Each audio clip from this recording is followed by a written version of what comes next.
The Happy Prince. High above the city, on a tall column, stood the statue of the Happy Prince. He was gilded all over with thin leaves of fine gold. For eyes he had 2 bright sapphires, and a large red ruby glowed on his sword hilt. He was very much admired indeed. "He is as beautiful as a weathercock," remarked one of the town councillors, who wished to gain a reputation for having artistic tastes only not quite so useful, he added, fearing lest people should think him unpractical, which he really was not. "Why can't you be like the Happy Prince?" asked a sensible mother of her little boy who was crying for the moon. "The Happy Prince never dreams of crying for anything."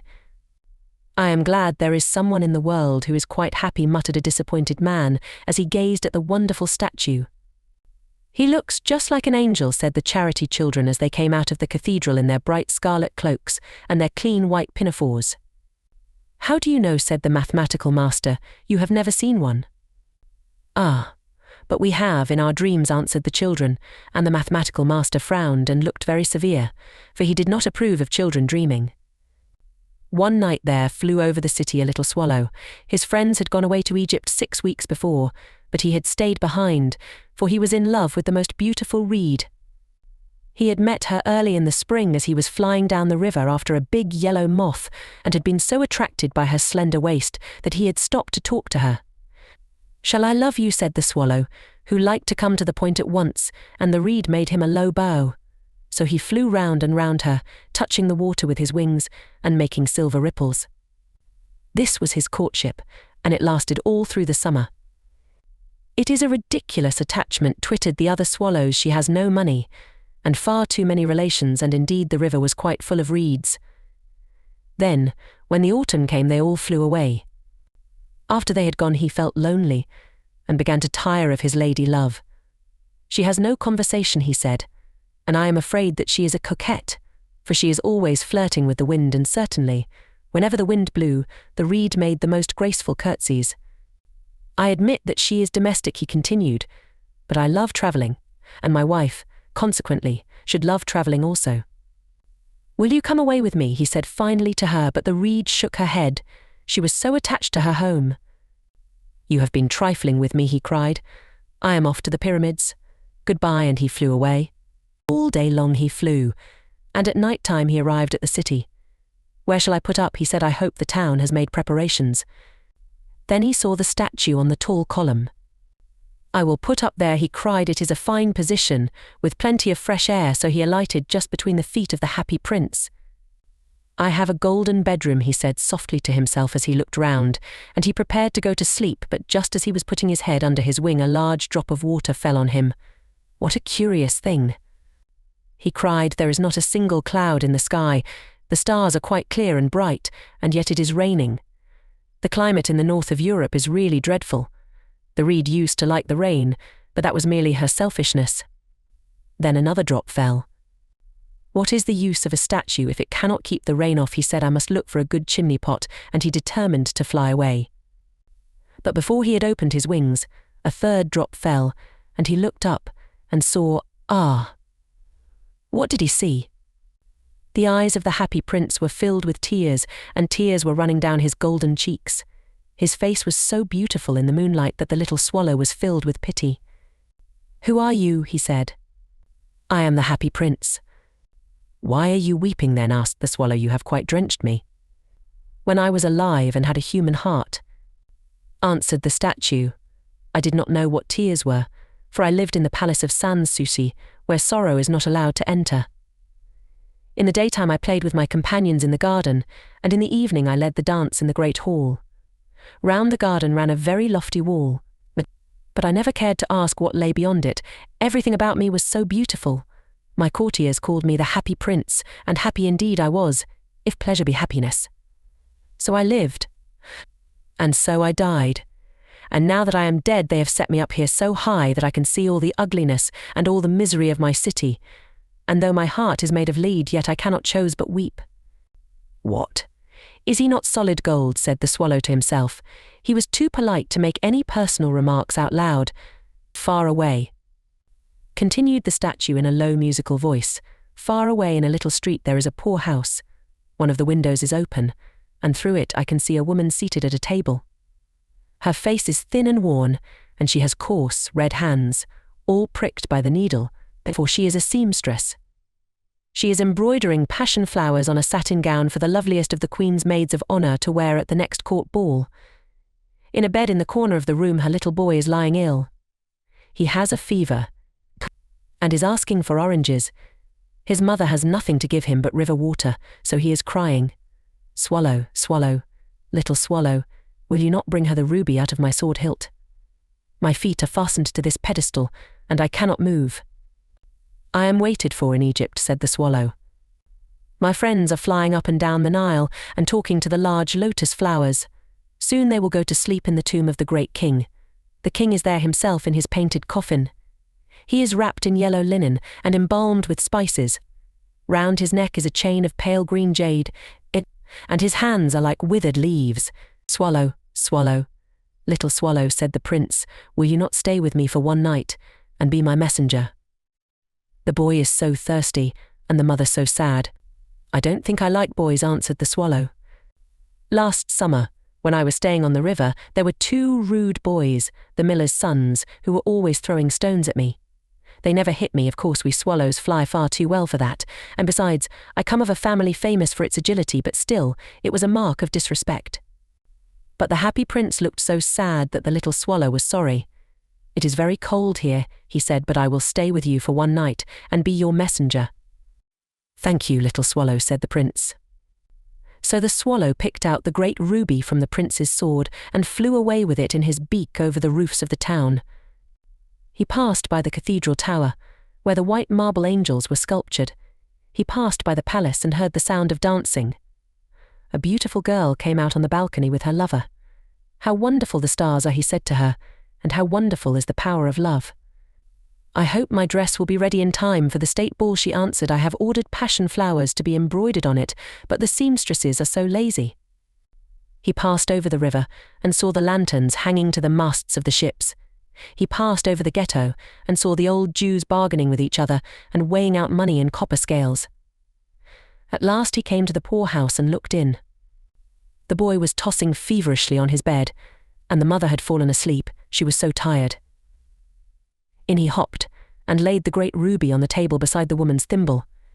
Then he flew gently round the bed, fanning the boy's forehead with his wings. "How cool I feel," said the boy. "I must be getting better," and he sank into a delicious slumber. Then the swallow flew back to the happy prince and told him what he had done. "It is curious," he remarked, "but I feel quite warm now, although it is so cold." "That is because you have done a good action," said the prince, and the little swallow began to think, and then he fell asleep. Thinking always made him sleepy. When day broke, he flew down to the river and had a bath. "What a remarkable phenomenon," said the professor of ornithology as he was passing over the bridge. "A swallow in winter," and he wrote a long letter about it to the local newspaper. Everyone quoted it. It was full of so many words that they could not understand. "Tonight I go to Egypt," said the swallow, and he was in high spirits at the prospect. He visited all the public monuments and sat a long time on top of the church steeple. Wherever he went the sparrows chirruped and said to each other, "What a distinguished stranger." So he enjoyed himself very much. When the moon rose, he flew back to the happy prince. "Have you any commissions for Egypt?" he cried. "I am just starting." "Swallow, swallow." "Little swallow," said the prince, "will you not stay with me one night longer?" "I am waited for in Egypt," answered the swallow. "Tomorrow my friends will fly up to the second cataract. The river horse couches there among the bulrushes, and on a great granite throne sits the god Memnon. All night long he watches the stars, and when the morning star shines he utters one cry of joy, and then he is silent. At noon the yellow lions come down to the water's edge to drink. They have eyes like green beryls, and their roar is louder than the roar of the cataract. "Swallow, swallow, little swallow," said the prince. "Far away across the city I see a young man in a garret. He is leaning over a desk covered with papers, and in a tumbler by his side there is a bunch of withered violets. His hair is brown and crisp, and his lips are red as a pomegranate, and he has large and dreamy eyes. He is trying to finish a play for the director of the theatre, but he is too cold to write any more. There is no fire in the grate, and hunger has made him faint. I will wait with you one night longer, said the swallow, who really had a good heart. Shall I take him another ruby? Alas, I have no ruby now, said the prince. My eyes are all that I have left. They are made of rare sapphires which were brought out of India 1,000 years ago. Pluck out one of them and take it to him. He will sell it to the jeweler and buy food and firewood and finish his play. Dear prince, said the swallow, I cannot do that, and he began to weep. Swallow, swallow. Little swallow, said the prince, do as I command you. So the swallow plucked out the prince's eye and flew away to the student's garret. It was easy enough to get in, as there was a hole in the roof. Through this he darted and came into the room. The young man had his head buried in his hands, so he did not hear the flutter of the bird's wings, and when he looked up, he found the beautiful sapphire lying on the withered violets. I am beginning to be appreciated, he cried. This is from some great admirer. Now I can finish my play, and he looked quite happy. The next day the swallow flew down to the harbour. He sat on the mast of a large vessel and watched the sailors hauling big chests out of the hold with ropes. Heave ahoy, they shouted as each chest came up. I am going to Egypt, cried the swallow, but nobody minded, and when the moon rose he flew back to the happy prince. I am come to bid you goodbye, he cried. Swallow, swallow. Little swallow, said the prince, will you not stay with me one night longer? It is winter, answered the swallow, and the chill snow will soon be here. In Egypt the sun is warm on the green palm trees, and the crocodiles lie in the mud and look lazily about them. My companions are building a nest in the temple of Baalbek, and the pink and white doves are watching them and cooing to each other. Dear prince, I must leave you, but I will never forget you, and next spring I will bring you back 2 beautiful jewels in place of those you have given away. The ruby shall be redder than a red rose, and the sapphire shall be as blue as the great sea. In the square below, said the happy prince, there stands a little match girl. She has let her matches fall in the gutter, and they are all spoiled. Her father will beat her if she does not bring home some money, and she is crying. She has no shoes or stockings, and her little head is bare. Pluck out my other eye, and give it to her, and her father will not beat her. I will stay with you one night longer, said the swallow, but I cannot pluck out your eye. You would be quite blind then. Swallow, swallow. Little swallow, said the prince, do as I command you. So he plucked out the prince's other eye and darted down with it. He swooped past the match girl and slipped the jewel into the palm of her hand. What a lovely bit of glass, cried the little girl, and she ran home laughing. Then the swallow came back to the prince. You are blind now, he said, so I will stay with you always. No, little swallow, said the poor prince, you must go away to Egypt. I will stay with you always, said the swallow, and he slept at the prince's feet.